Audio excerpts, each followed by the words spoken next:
Hi, everyone. Welcome into Pickaxe and Roll, brought to you by our good friends over at BetOnline, number 38. I'm your host, Ryan Blackburn, at NBA Blackburn on Twitter, part of the Mile High Sports Podcast Network, and I am here 24 hours removed after the Nuggets season has ended. The Nuggets are done. It's unfortunate. It always sucks when you have to hear that, when you have to say that again and again. And I don't begrudge anybody for sort of boycotting Nuggets episodes for a little bit, just because this was a painful way to go out for sure. I know a lot of folks were not happy about how things went, but the good news is that now you get to take a step back, get to turn the page a little bit. And if you are into off-season stuff, like think about it. Last year, nobody really cared about the offseason. The Nuggets won the championship. Who cares? Now there's a little bit of stakes. There's some things that Denver's going to have to do, that they're going to have to take care of, that they're going to have to get better at. And I think for the Nuggets players, there's also some stakes as well.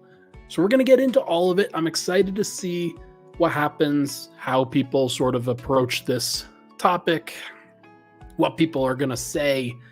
The first thing I'm going to do in the first segment is go over some moments from the 2023-24 season over the course of the last 6 months, 7 months or so. And we're going to talk about a variety of things, and that'll be great.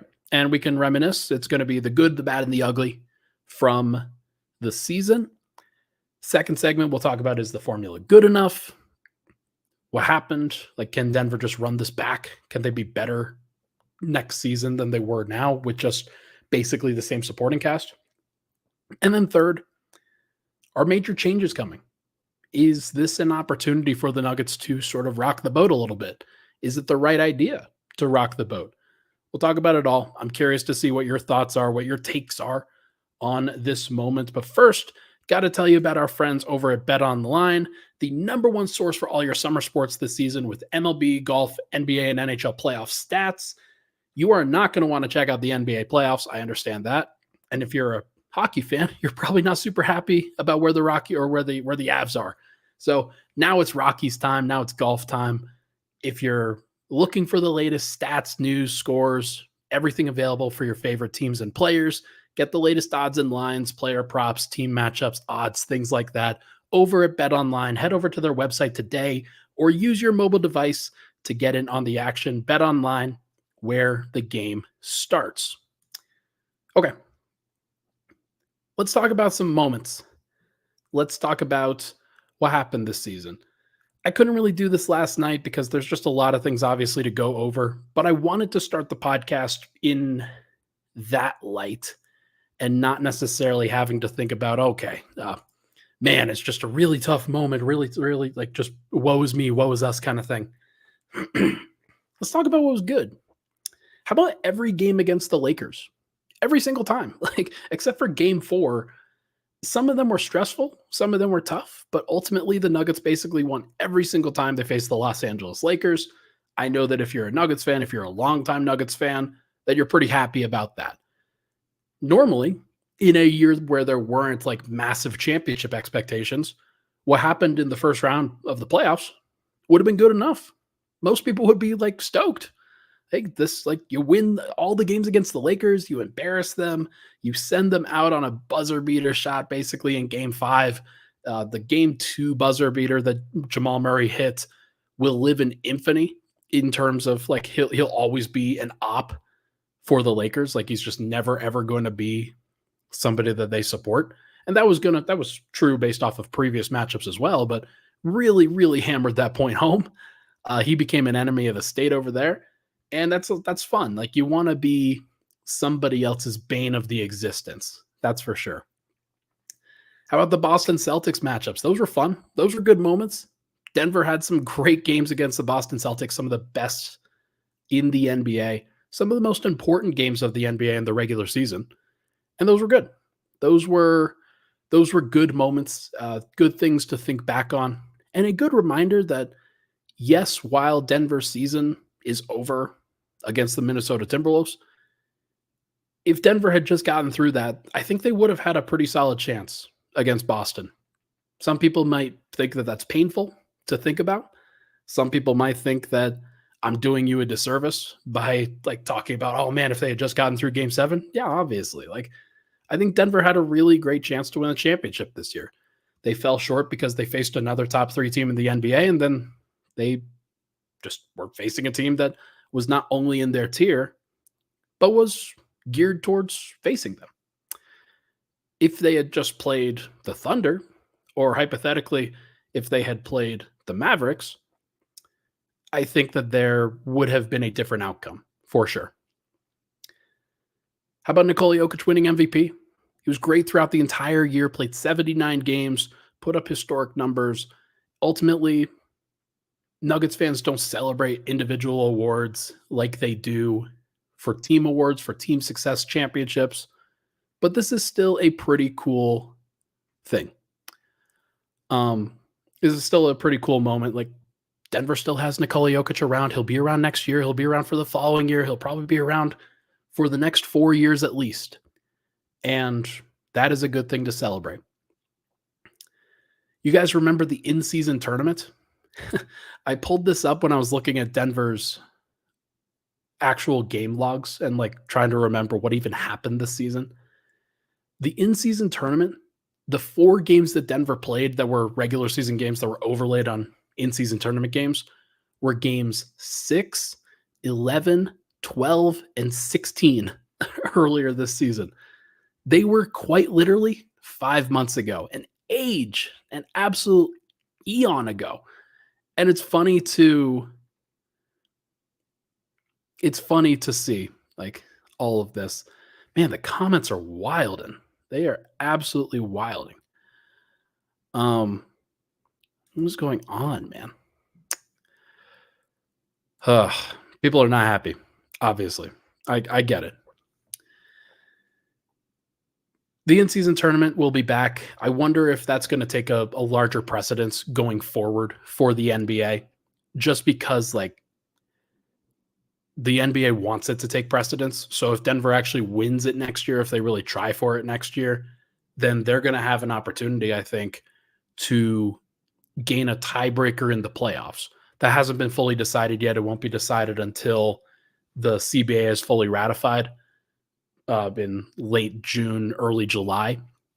But I'm curious to see what that tiebreaker situation is going to look like. Denver will probably try for that. And that was a fun moment. Think about the 2 teams that matched up there. The Indiana Pacers were the darlings.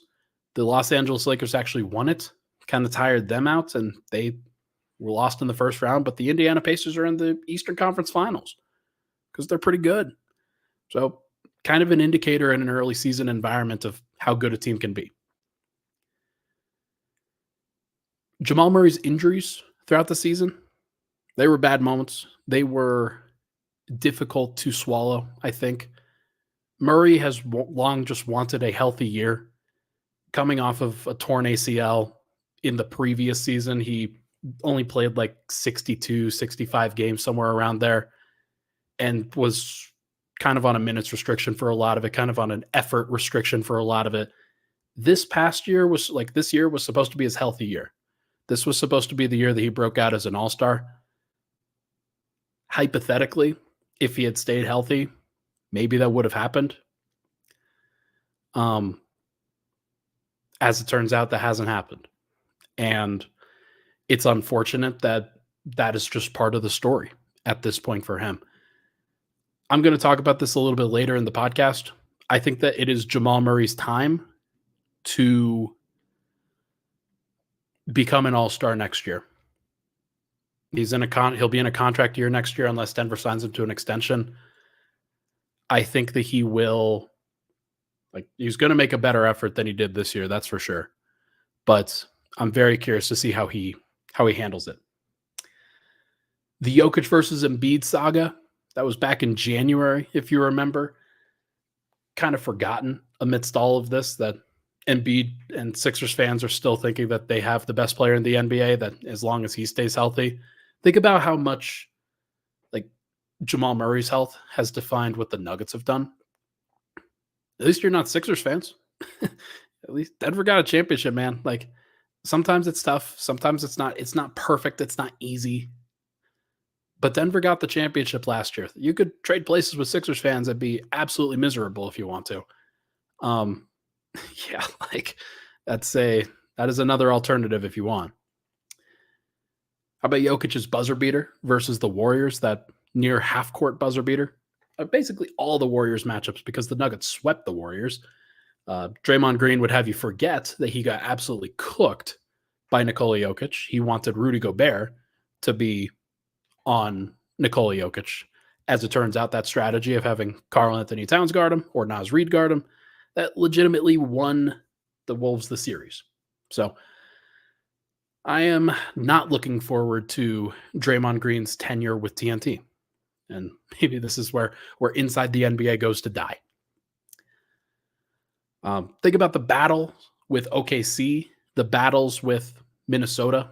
Those two teams were elite during the entire year, and I think Nuggets fans might have underestimated those teams initially, but the longer you get into the season and how much they compete throughout the regular season, it's very clear that like those two teams are here. They're here to stay. They are not going anywhere. And Denver is now on the hook to match up with them and outpace them going forward, be better than them, rather than them having to catch the Nuggets anymore, because they've caught the Nuggets and they might be past where the Nuggets are at.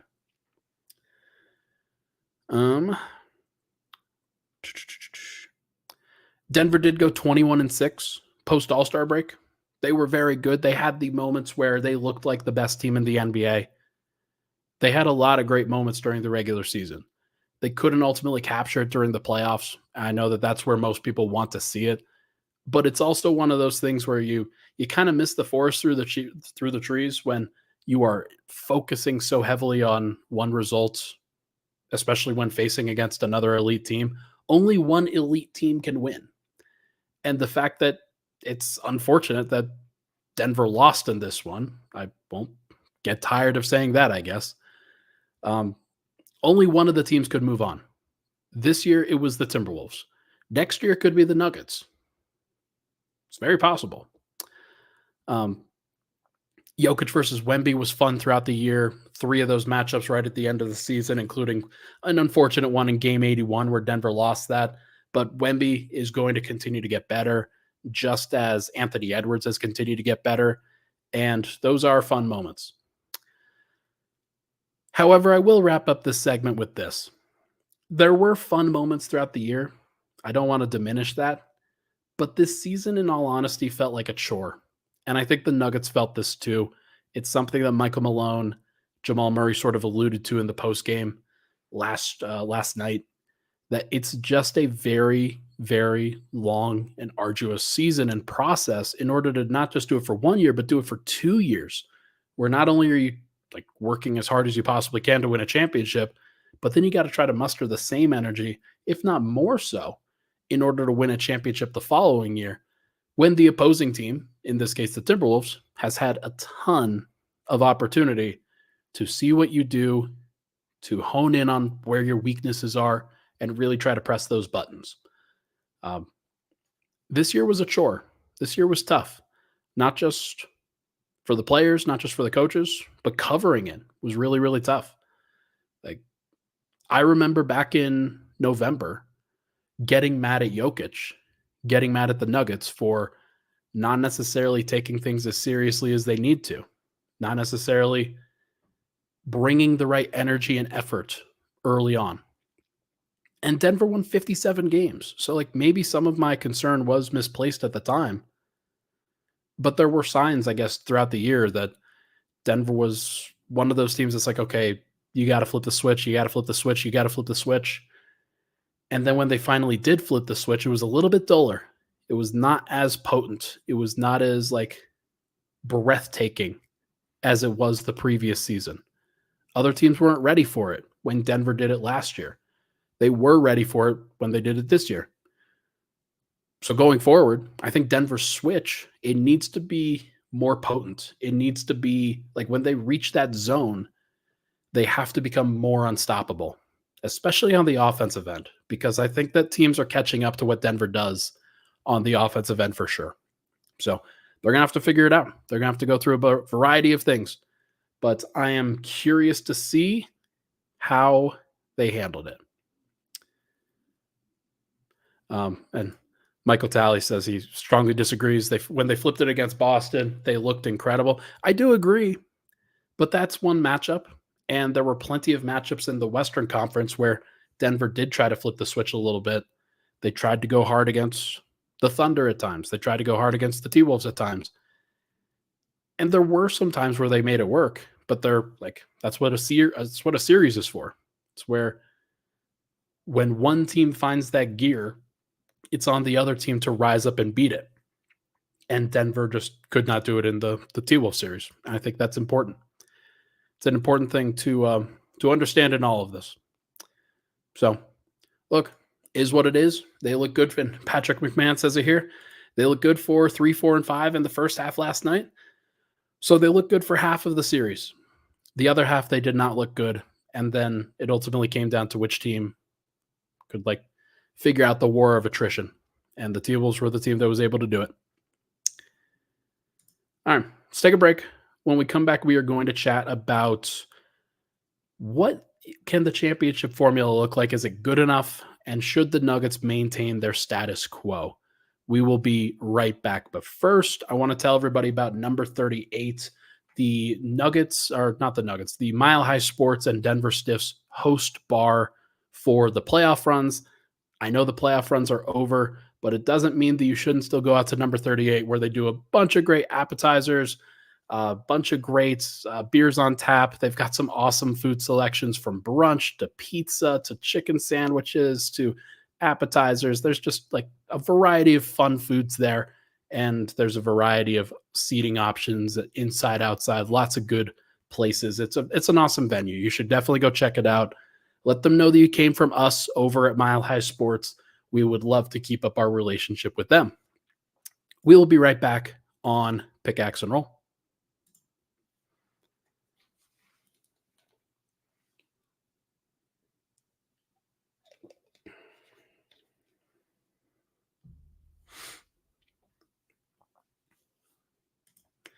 All right, we're back. Pickaxe and Roll. Thank you so much for tuning into the show. Hit the like button, hit the subscribe button. Apologies for sort of an irregular time. Sometimes I'm going live at midnight. Sometimes I'm going live at 9 p.m. like I did today. Sometimes I'm going live at 11. If there is a regular time that works well, that the audience prefers, that I could try a bunch of different things. I tend to think the evenings are the better time during the off season, because most people are working during the day, especially during the week. But I'm curious to see, would you prefer the evening, around now, or would you prefer the morning? Would you prefer the midday? Who knows? I'm open to doing a variety of different things as the off season wears on. All right. Is the formula good enough for the Nuggets? The formula is this. The Denver Nuggets have the best player in the NBA. The Denver Nuggets have the best two-man game in the NBA. The Denver Nuggets have the best starting unit in the NBA. And the bench fills in the gaps, finds ways to contribute, and ultimately the starters will be out there when it matters.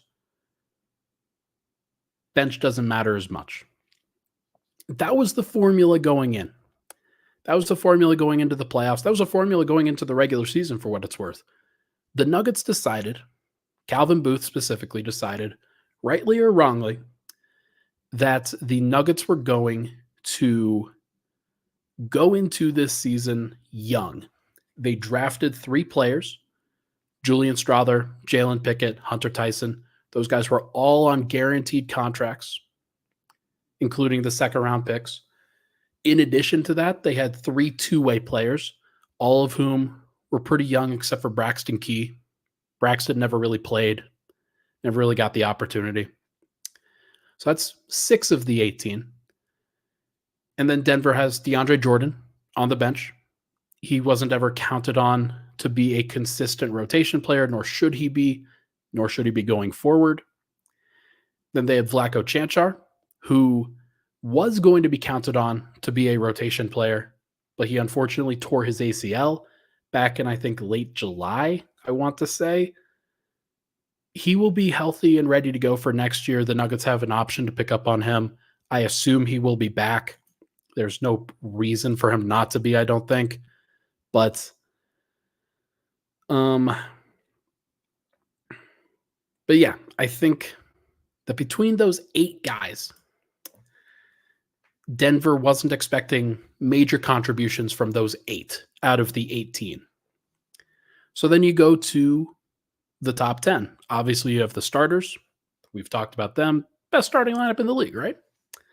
You have Christian Brown, Reggie Jackson, Peyton Watson, Zeke Naji, and Justin Holiday.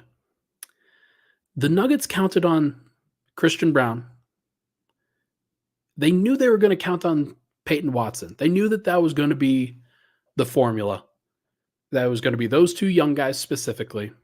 And then they had Reggie Jackson from the previous year. They re-signed him. They thought, okay, he could be the backup point guard for this group. So that's 8.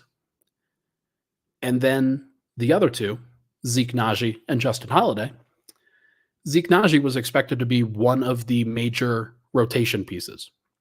That is what he was paid to be. And it never worked out. Zeke Naji regressed this year. He was not as good as he was in the previous year. And Zeke was not as good as he was in his sophomore year. He has gotten worse as the years have gone on in his career. And like he has struggled to really figure out where he can impact the team. And the Nuggets, as a result, have really struggled to figure out how to use him. He's not a backup center, but he's not quite a backup power forward either. His shooting has fallen off in a major way, and the Nuggets couldn't use him in the playoffs. He wasn't good enough. He wasn't helpful enough. He also can be a good perimeter defender, but also he is a guy that could be schemed against, and I don't think he's an impactful defender, which is a problem. So then you're left with Justin Holiday. And ultimately, the Nuggets were basically left in their rotation with 9 guys that they could trust. And when it came down to it in the playoffs, they only had 8. And now, that's not as much of a problem if it's like last year, where Denver has Bruce Brown, Jeff Green, and Christian Brown. Christian Brown was basically Justin Holiday from this year. He was a low usage, not going to get in the way, going to fill in around the gaps. Like he'll make an occasional play, but most of the time he's just out there for defense and connectivity. He was supposed to be Bruce Brown this year, or the Nuggets were supposed to kind of piece that together with a variety of different skills in Reggie Jackson's ball handling, Christian Brown's defense, and Peyton Watson's athleticism. That ultimately didn't come to pass. And it's one of the reasons why the formula did not work. It's because as great as the starters were last year in the playoffs, think about how many times Bruce Brown closed games. Think about how many times he made impact plays. I think back to Game 4 against the Miami Heat in the NBA Finals as one of his most important moments for the team, where Michael Porter couldn't really play in that moment. And the Nuggets could trust Bruce Brown to not only be a defender, but he could also be a playmaker. He could also score. He could also shoot at least a little bit. But it was just the confidence that the Nuggets had in him and the confidence that the team had in what he could do and the variety of skills that he brought to the table at the same time while he was just one player out there that really helped fill in a lot of the gaps. That helped. And the Nuggets this year, without a good series from Michael Porter Jr., could have used another player to be able to create a little bit. Could have used another player to defend. Now, Christian Brown had some great defensive sequences, had some great defensive plays against the T-Wolves. They had the defense covered. The defense wasn't the reason why they lost the series against the Timberwolves. The problem was the offense. And when Michael Porter couldn't deliver on that end, And when Jamal Murray, who struggled from basically games 1 through 6, struggled on that end, one of the things that the Nuggets could do last year was put the ball in Bruce Brown's hands a little bit, have him create a little bit. It relieved some of the pressure from Jamal Murray. And so the Nuggets, there's a reason why the championship formula didn't work as well this year, was because they tried to bring the same formula that won last year's playoffs into this year when they didn't have the right personnel to make it happen. Reggie Jackson was not going to be out there when it mattered. Christian Brown was out there at times when it mattered, but he couldn't fill all of the roles that Bruce Brown had played. And he's not Bruce Brown. He's a different player. He's going to have to grow into, and I think he's a little bit closer to KCP in what his skill set is than he is to Bruce Brown, who is a more like variety kind of player who can handle a little bit, who can be a little bit of a point guard, who can be a little bit of a small forward and a shooting guard. I think Christian Brown is a defensive wing, a 3-and-D wing at his peak. I don't think he's a playmaker. I don't think that's what his skill set is going to develop into. And that's okay. You need 3-and-D guys, but there's only a limit to what they can do in terms of helping out the offense. So I think that the real question here is, of course, should the Nuggets maintain their status quo? Should they bring back the same formula that previously won a championship? Maybe. Maybe they should. The starting five and Christian Brown, they won the championship. But while they stayed the same, the rest of the league improved. Minnesota improved. OKC improved. Dallas improved a lot. Boston certainly improved. I'm not sure how many teams you would actually take in a series against Denver, but I think the Nuggets were a little bit more vulnerable than people were thinking going into this thing. And I do think that part of the reason why is because they didn't have scoring and playmaking off the bench that they needed. They didn't have a change of pace. They didn't have somebody who could fill in if the plan wasn't working with the starters. They need somebody who can fill that role. Somebody like a Bruce Brown. But it doesn't have to just be Bruce. It could be, I don't know, think of like Bogdan Bogdanovic, or maybe not Malik Monk because he's close to sixth man of the year, but somebody close to that where this player is changing the pace of what the Nuggets are doing. They can space the floor. They can handle the ball. They can run some pick and roll. And most important thing for Denver, I think, is to find that player. Now, could Julian Strawther develop into that player? There's a possibility. I'm not sure he'll be ready. I'm not sure he will be the guy that Denver needs. He shows some of those skills, but the Nuggets are going to have to trust him. And they played him close to 500 minutes in his rookie season. Can that grow to 1,500? Does Denver need a guy that can play 2,000 minutes like Bruce Brown did? I don't know. I think that it's something to think about, something to figure out. How can Denver find that type of player? Because that type of player would be really helpful for this Nuggets team. The problem is money. The problem is financial. The problem is Denver doesn't have a bunch of different options at their disposal. And the other problem is that KCP might be gone in the offseason. When we come back, we're going to talk about whether the Nuggets should make a major change and what has to happen for this Nuggets season and for this Nuggets offseason to be a great one. We'll be right back on Pickaxe and Roll.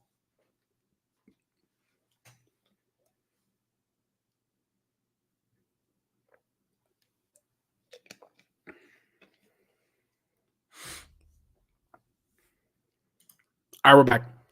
Final segment, Pickaxe and Roll. Thank you for tuning into the show. Hit the like button, hit the subscribe button on YouTube. Okay, Should the Nuggets make a major change? That is a pretty bold statement. It is one of those things where I used it on the thumbnail. Change is coming. Oh my God.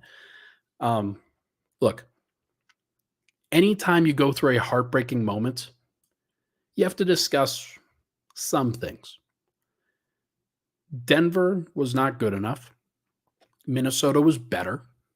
The Nuggets might feel like they were the better team, but they weren't, or else they would have won. They might feel like they had a chance, but there is a possibility that the formula that they put out there is not good enough. We just talked about what happens if Denver kind of maintains status quo. I think if they do that, then the goal should be to try to iron out who the sixth man is, find some more perimeter creation. Maybe they believe in Julian Strawther, Peyton Watson, Christian Brown developing into that kind of player. But that's three different guys. And none of them have the right skill set that I'm looking for, which is almost more of like a second point guard, a combo guard, if you will. Maybe a big wing that can handle the ball a little bit. Obviously, every team is looking for that. But that's if the starting five is intact. What does a major change look like? That's where you have to ask, if major changes are coming, should the Nuggets make a major change? What does that actually entail? What does that actually look like? I personally believe that Nikola Jokic, Jamal Murray, and Michael Malone should stay. This is a core. This is a group, especially between those three. Michael Malone has been talking about that. He will go to war for Jokic and Murray. He will. He loves those guys. He believes in those guys. And I think that those three can absolutely be the center of Denver's next championship vision. I have faith in Jamal Murray. We'll talk about him at the end of this, but I have faith in him becoming what he needs to become. I think he needs some motivation. I think he thought that things would go differently this season, and when he reflects, he'll be better going forward. I believe in him. I believe in what the Nuggets are trying to do with that trio. So then what does a major change look like? Well, it probably looks like moving off of one of the other three guys, breaking up the starting five. Most likely to go is KCP. KCP is a player option this year. He is due $15.4 million, I want to say, on the market. He will decline that option. He's not going to accept that unless it looks like an opt-in and extend. That is all I can really expect from what's going to happen there.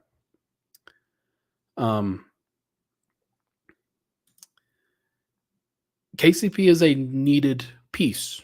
Every team would love to have a KCP. Every team would love to have a guy like that. I think the second most likely player to go would be Michael Porter. He has 3 years, $115 million left on his contract.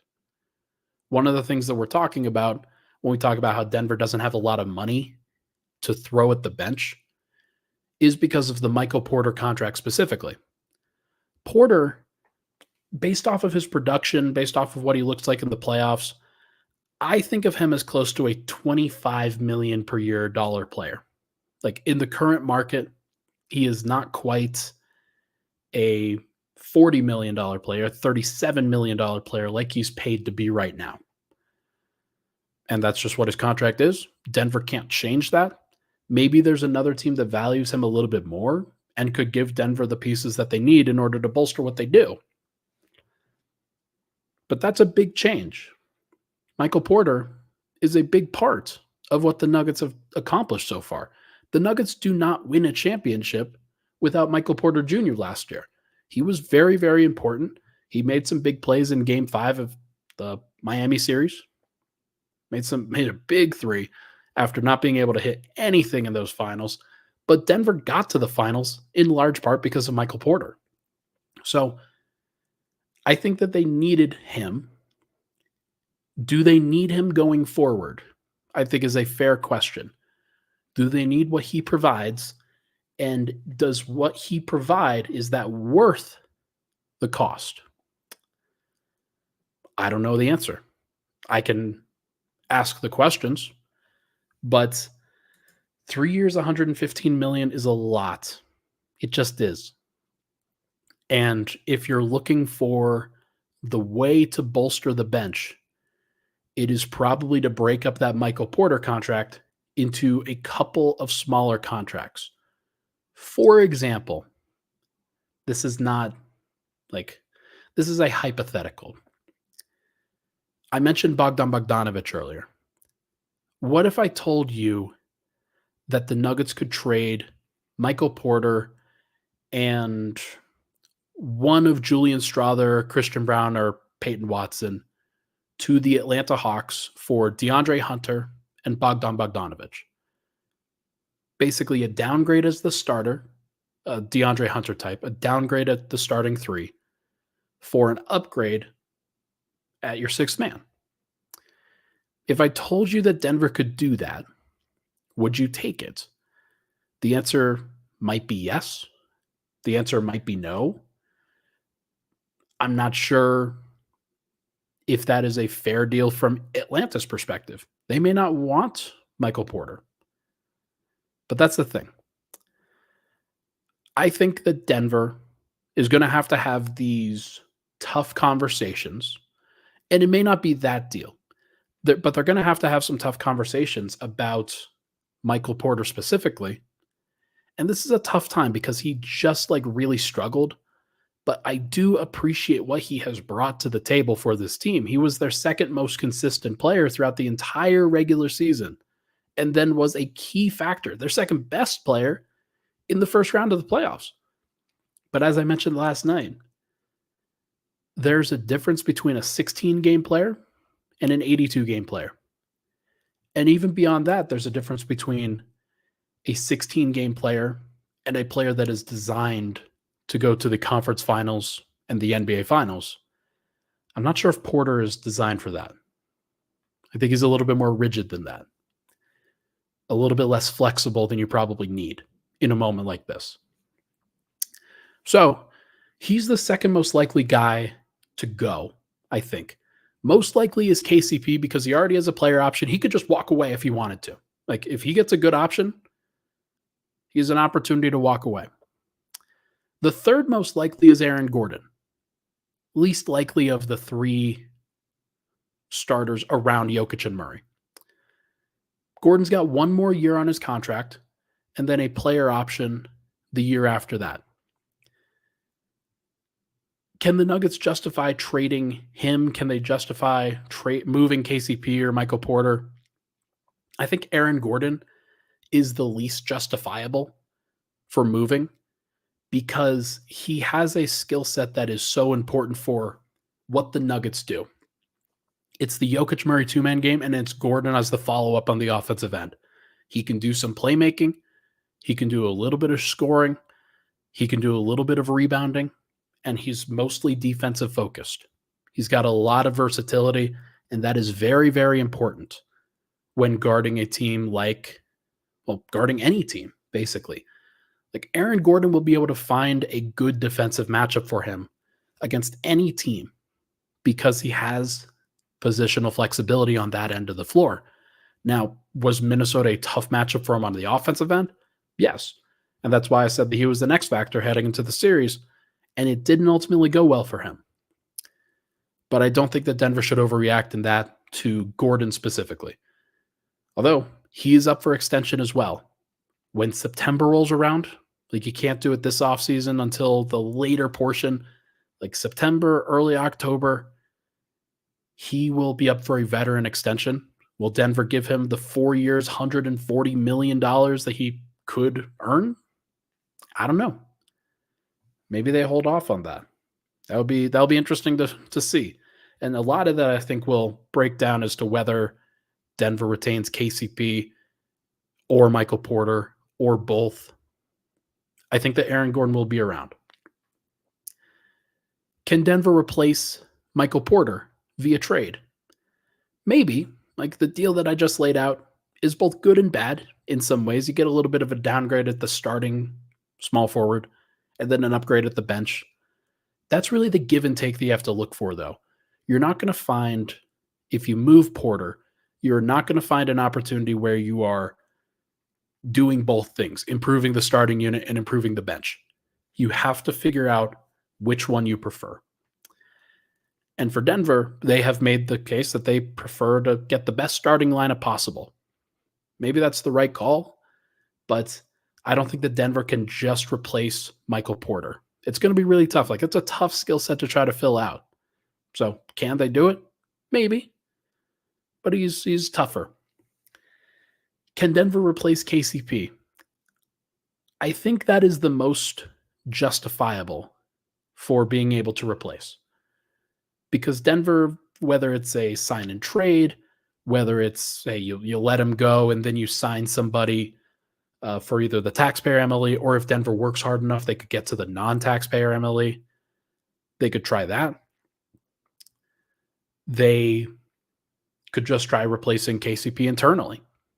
And that would be tough because, like I talked about, there's no perfect replacement for him on the roster. Christian Brown is probably the closest one. But they might decide that Peyton Watson is the guy that they want to go to. But I don't know. I'm curious as to what would happen. KCP does some good things for Denver, but and he's a great defender. There's no doubt about it. But there were some problems for Denver in terms of like they couldn't leave him on an island against Anthony Edwards. Ant was scoring no matter what. Now, maybe that is a thing that just happens against superstars, and you can't task a guy like KCP to do that all by himself. But that is really the difference, I think, between him defensively and between a guy like Herb Jones, who is tremendous on that end, and I think would have made a bit of a better impact in this series, just with size and athleticism. KCP is 6'5". He's a little bit undersized. He's aging a little bit. This is a tough thing for Denver to have to do. I think he is probably, though, the most justifiable that if Denver wanted to break up the starting five, then they could let him go. But you have to find a way to capably replace him. You can't just say, okay, we're going to let Christian Brown start, and then we're going to sign some sort of backup center for the taxpayer MLE, and then we're going to re-sign Reggie Jackson, and then we're done. Because that makes you worse. Like, you didn't get better in that moment. So Denver, if they let KCP go, and like, it may not be their choice, like I said, but if they allow KCP to go, then they have to have a better plan, or at least a justifiable plan in order to replace him. Last thing, Jamal Murray. I don't think the Nuggets are going to break up with Jamal Murray. I think that he's around to stay. I think that he is a player that is very connected to Nikola Jokic. I think that he, Michael Malone, and Jokic are very important. And I think that that is like, it's not something that Nuggets fans should be thinking too hardly about. However, like everybody knows I'm a Murray guy. Murray was not good enough in the playoffs. Some of that was injuries. But like I've said throughout this thing, some of it was because he was facing one of the very best perimeter defenses in the NBA and did not navigate that as well as he needed to.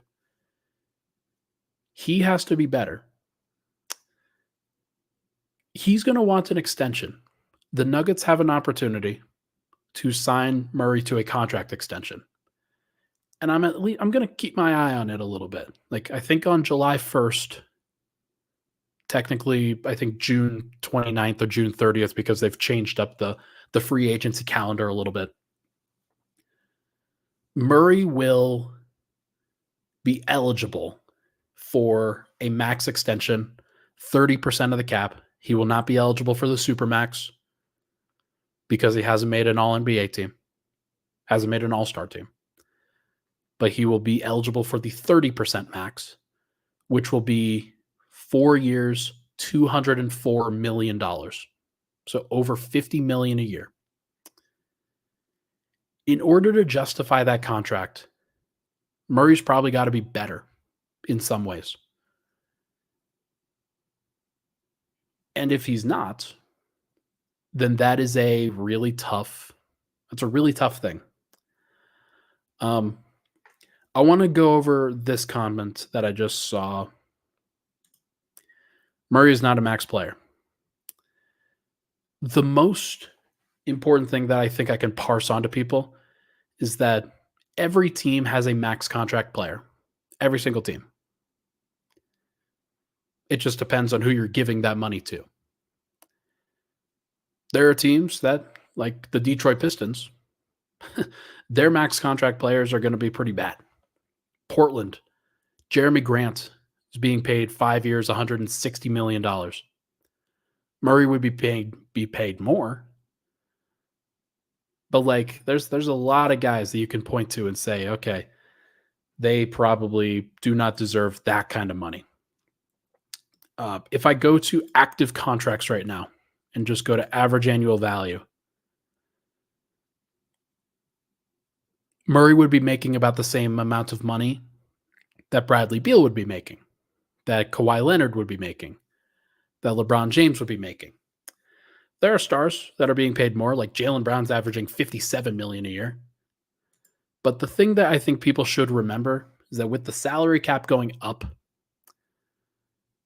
when you say that Murray is worth only a certain amount of money, what you really mean is he's worth a certain percentage of the cap. And if the TV money actually goes the way that everybody hopes it goes, then when the next TV deal is signed, salary cap's going up. It's going up a lot. So I think that you probably just sign him. You probably sign him to that contract.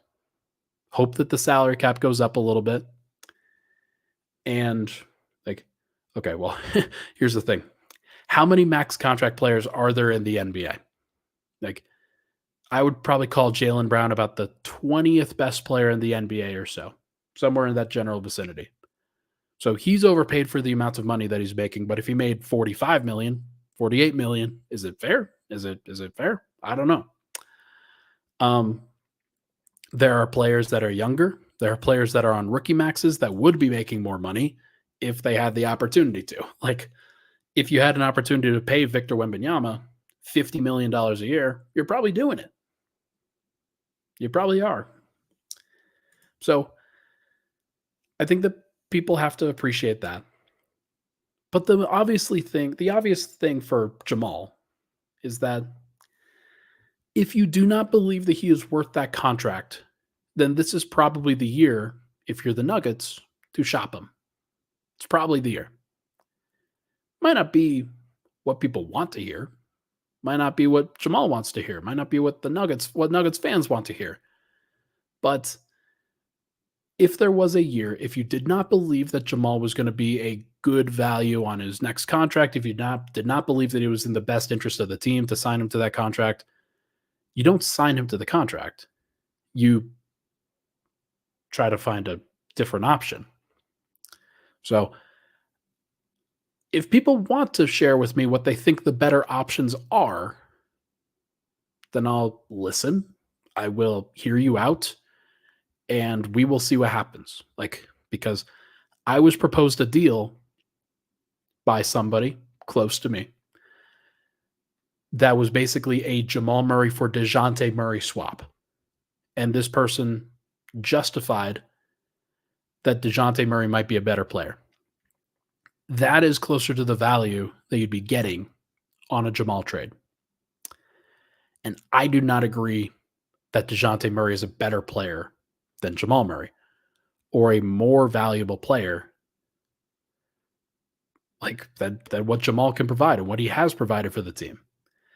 Like, if there was a major deal, if there was a player that was out there that made sense and the situation was right, then maybe you consider something like that. But I don't consider that, really.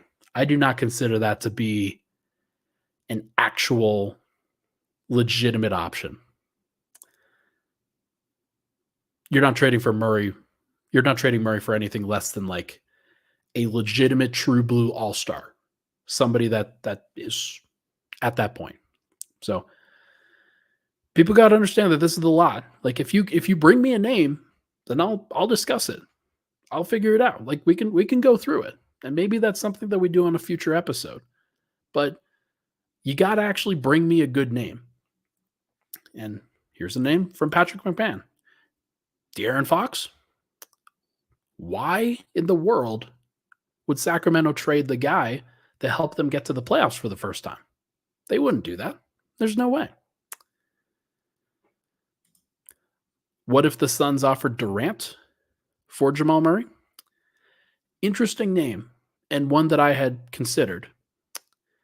Now keep in mind that they also have Devin Booker and Bradley Beal on their roster. Probably not happening. Now, could you build a deal around Michael Porter for Kevin Durant? That would be a little bit more interesting. Tyrese Maxey, LOL, JK. Yeah, I mean, that's probably not happening. So, obviously, like Maxey's going to be a Sixer for a long time. The names that people like probably would be describing are names like James Harden, Paul George, maybe Kevin Durant. But like once you start getting into those names and DeJounte Murray, and I just don't think that it makes sense. I don't think it makes a real difference. And I think that people would be pretty disappointed that, oh, wow, for whatever reason, the Nuggets don't have as good of chemistry as they did before. For whatever reason. Weird. Chris Middleton plus one more player. So they're going to add Jamal Murray to Damian Lillard. It's tough to find a deal. It really is. Would you trade Jamal Murray for Damian Lillard? You probably wouldn't.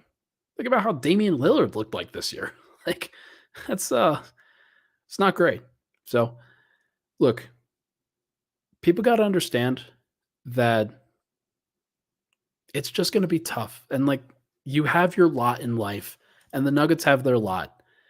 And I believe that they should keep Murray. And I believe that they will sign Murray to that contract extension.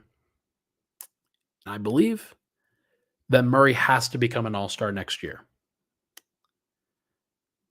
That's just the facts. Like, it's time. It's time. Murray wasn't good enough. He wasn't consistent enough. He wasn't healthy enough in the regular season and then into the playoffs. This was the first time in a while that Murray has legitimately failed, because I think that the season was a failure from him. I really do. I know what his expectations should be. And you can start talking about what the fallout for that should be. But I do think that this has to be the offseason where Murray really gets himself into shape, really gets himself as healthy as possible, improves his game even more, improves his athleticism going to the rim a little bit more, finds some more confidence in his legs and in his driving to the point where he can become closer to where he was before the injury. And the more distance that you get from the ACL tear, the more I think he can think about getting back to that place. But I don't know. We're going to see. We're going to see how it goes. Did you just say DeRozan would be nice? What are we doing? Jamal Murray is so much of a better player than DeMar DeRozan, especially in a playoff environment. It is insane. Go look up DeMar DeRozan's playoff stats and get back to me. Like, they look like Murray's from this year, every single season. What are we doing? Ugh. Look, this is going to be a tough offseason for a lot of people. It's going to be a tough one. I think that the Nuggets have a lot of things to figure out. I think that it's going to be a tough option for Denver. They're not like, look, they could bring back the same team, probably be a top 3 seed again, and maybe draw a better matchup than Minnesota. and be okay. For now, like as CT says in the comments, it's draft season, Ryan. CT, you're a soldier. Get us ready for that 28th overall pick. The other thing that we probably have to talk about is like, are Jalen Pickett, Hunter Tyson, and Julian Strother actually going to play real roles next year? Like, are they going to be part of the team? We'll see. We'll find out. Folks, that is going to do it for this episode of Pickaxe and Roll, brought to you by our good friends over at Superbook Sports. Oh, Jesus, I did it. Oh, my God. When you say that for a year straight and things don't really change, like it could be pretty tough. Well, I found out who's getting banned. That person's getting banned. Brought to you by our good friends over at number 38 and Bet Online. Thank you so much for tuning into the show. Went a little bit long today. Apologies for that. I will be back maybe tomorrow. I think Swipe and I are going to try to do some content tomorrow. We'll probably do some wrap-up content as well. Going to get his own thoughts and maybe just sort of expand upon some different things from the season. Should be good. Everybody, thank you so much for tuning into the show. Hit the like button on the way out. We'll talk to you guys very soon.